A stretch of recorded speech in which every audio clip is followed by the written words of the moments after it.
Que importância, na verdade, existe essa busca de detalhes, de fragmentos da vida de Jesus ou dos apóstolos, quando na realidade toda a estrutura da religação do homem com Deus está fundada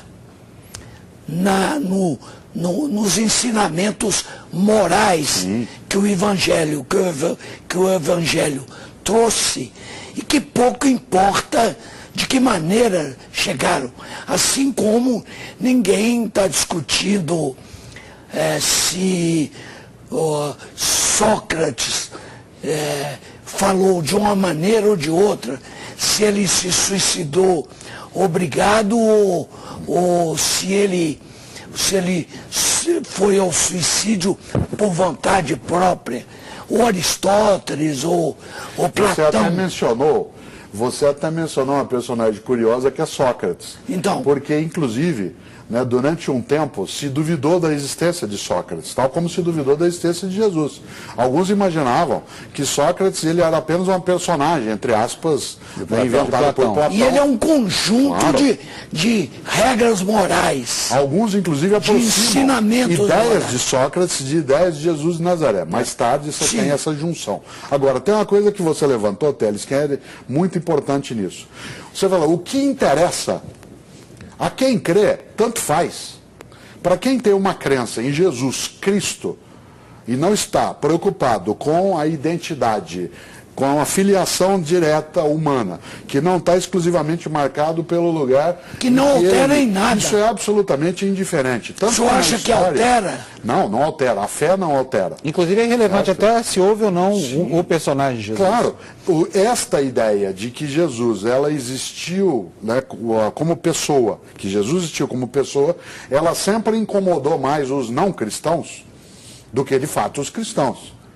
Aos cristãos, por estar apoiado na fé, isso era uma questão de menos importância. Agora, nos últimos 200 anos, em função, como eu dizia antes, do avanço da arqueologia, das ferramentas de comparação de texto, do crescimento da linguística, do domínio, inclusive do aramaico, que era o idioma falado na Palestina e que não é falado por mais ninguém. Então você precisava de outro tipo de método para se aproximar.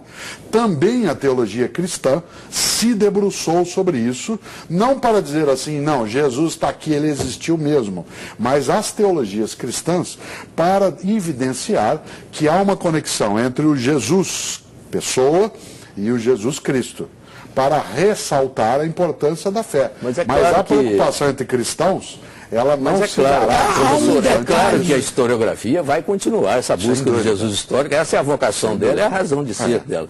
Mas ainda do ponto de vista jornalístico, eu diria assim, no Evangelho de Marcos, tem lá uma previsão inteiramente errada, ou eu que estou lendo de maneira objetiva demais, que é o fim do mundo chegando. Ali dá a impressão, eu vou dizer Marcos, porque está na boca de Jesus, que não vai demorar muito. Ele chega a dizer, os nossos contemporâneos vão testemunhar essa passagem.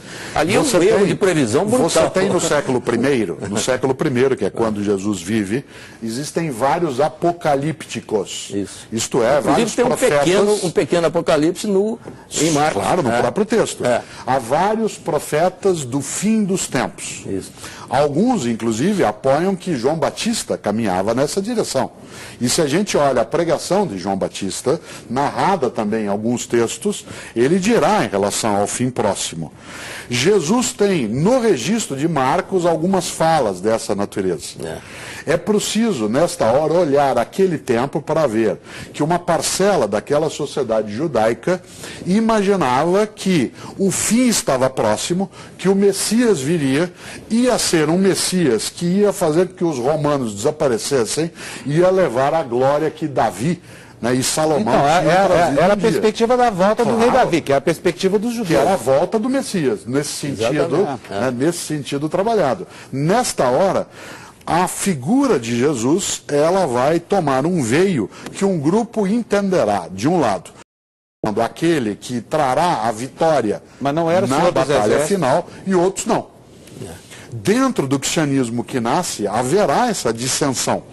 Haverá, por exemplo, no primeiro século, alguns que acham que Jesus era aquele que faria isso e o fim chegaria logo, e outros que achavam que a mensagem de Jesus é outra. É quando se dirá, e você vai ver isso em outros evangelhos, meu reino não é desse mundo. Quando essa expressão, do ponto de vista teológico, vai ser trabalhada, se está dizendo que a vitória não é na terra. Que então, se não chegou o tempo, é porque não era esse o tempo. Antes ele já havia dito, dai a César o que é de César e a Deus o que é de Deus, já separando as coisas. Alguns acreditam que ele disse isso, outros acreditam que disseram que ele disse isso. É claro, Agora, sempre assim. professor, há um ponto fundamental que é o dogma da Trindade. Sim. Então, ao Pai, o Filho e o Espírito Santo.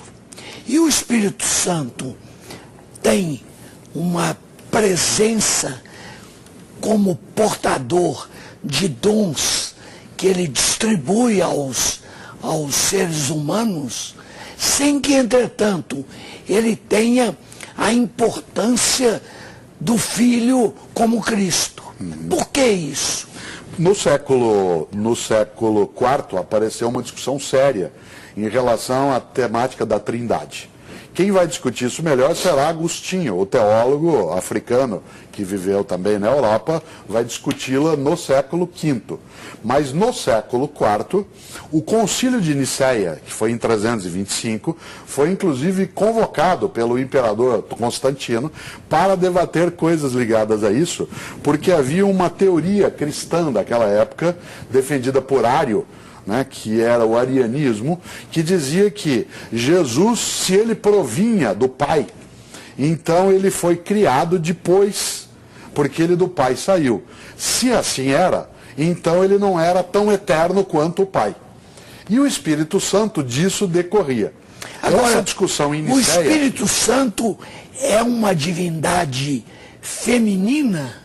Não se trabalha a noção de uma divindade. Na teologia cristã, existe uma única divindade consubstanciada, ou seja, da mesma substância, com 3 pessoas.